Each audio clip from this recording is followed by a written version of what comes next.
Stop, immediately breast feeding বন্ধ করে দিন। আর এই টমেটো খাওয়াও ছেড়ে দিন, কারণ টমেটোতে ভরে ভরে আছে এমএসজি। আচ্ছা, এসব বলে শুনবেন শুনবেন না তো? কারণ রবিবার দুপুরের খাসির মাংসের পরে টমেটোর চাটনিটা না হলে ভাত ঘুমটা ঠিকঠাক হবেই না। তাইলে এমএসজি শুনলেই এত বউকে যান কেন?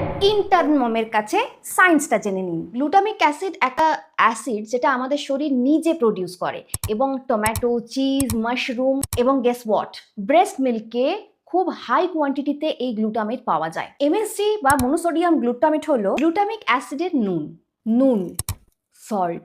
তাইলে এমএসজি খেলে কি করে ক্ষতি হতে পারে?